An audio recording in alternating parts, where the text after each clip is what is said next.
Alaikum. Yesus Kristus dibaptis di Sungai Yordan. Ke-12 murid juga dibaptis. Apakah kita tubuh Kristus juga harus dibaptis?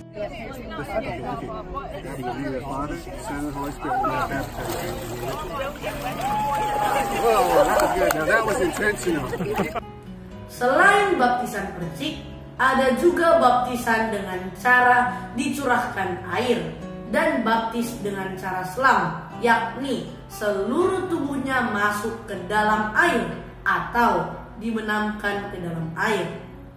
Hal itu menggambarkan kematian dan dikuburkan bersama Kristus. Sedangkan keluar dari air menggambarkan kebangkitan Kristus. Sehingga kelak kita juga akan memperoleh kebangkitan mengalahkan kematian. Buka Alkitabmu pada buku Kisah Para Rasul 2 ayat 37 sampai 38. Ketika mereka mendengar hal itu, hati mereka sangat terharu. Lalu mereka bertanya kepada Petrus dan rasul-rasul yang lain, "Apakah yang harus kami perbuat, saudara-saudara?" Jawab Petrus kepada mereka, "Bertobatlah dan hendaklah kamu masing-masing memberi dirimu dibaptis dalam nama Yesus Kristus untuk pengampunan dosamu. Maka kamu akan menerima karunia Roh Kudus." Dalam pelayanan Petrus, agar selamat seseorang haruslah bertobat, dibaptis dalam nama Yesus. Banyak sekali denominasi yang menjadikan ayat ini sebagai fondasi doktrinal mereka. Benarkah bila kita baca ayat 22, jelas perintah ini bukan untuk kita tubuh Kristus atau gereja masa kini, melainkan ini adalah perintah kepada orang Israel. Apakah Anda orang Israel? Kalau begitu, yang manakah perintah untuk kita bangsa di luar Yahudi atau gereja atau tubuh Kristus?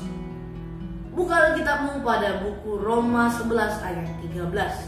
"Aku berkata kepada kamu, hai bangsa-bangsa bukan Yahudi, justru karena aku adalah rasul untuk bangsa-bangsa bukan Yahudi, aku menganggap hal itu kemuliaan pelayananku." Kalian harus tahu, Paulus adalah pelayan bagi kita bangsa-bangsa di luar Yahudi. Kisah Para Rasul 16 ayat 30-31.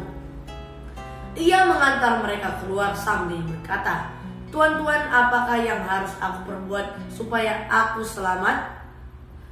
Jawab mereka, "Percayalah kepada Tuhan Yesus Kristus dan engkau akan selamat, engkau dan seisi rumahmu." Dalam pelayanan Paulus, seseorang selamat dari neraka haruslah percaya kepada Tuhan Yesus Kristus dan engkau akan selamat. Perhatikan, tidak disebutkan lagi di sini harus dibaptis. 1 Korintus 1 ayat 7. "Sebab Kristus mengutus aku bukan untuk membaptis, tetapi untuk memberitakan Injil, dan itu pun bukan dengan hikmat perkataan, supaya salib Kristus jangan menjadi sia-sia." Sangat jelas ya, Kristus mengutus Paulus bukan untuk membaptis, melainkan memberitahukan kabar baik, yaitu Injil itu. Petrus mengatakan, "Bertobatlah, beri dirimu dibaptis dalam nama Yesus." Sedangkan Paulus mengatakan, "Percayalah kepada Tuhan Yesus Kristus dan engkau akan selamat." Yang mana yang kita ikuti? Tentu yang kita ikuti adalah pelayanan Paulus. Sebab Pauluslah rasul yang memang ditujukan kepada kita semua orang di luar Israel. Selanjutnya kita baca Galatia 1 ayat 11-12.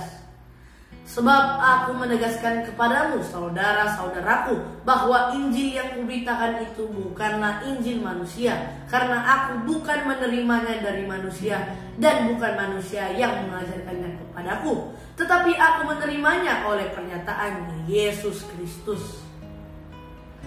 Paulus menerima kabar baik itu dari Yesus Kristus. Jadi, apakah boleh dibaptis? Tentu jawabannya adalah boleh.